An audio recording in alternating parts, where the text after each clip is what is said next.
How often do you have to change your engine oil? That has never changed since I was a kid, and that was a long time ago.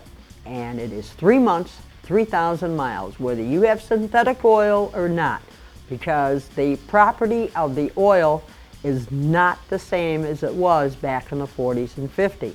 They took zinc out of it, they took other components out of it, and the oil is not as efficient. Maintenance is cheaper than the repair.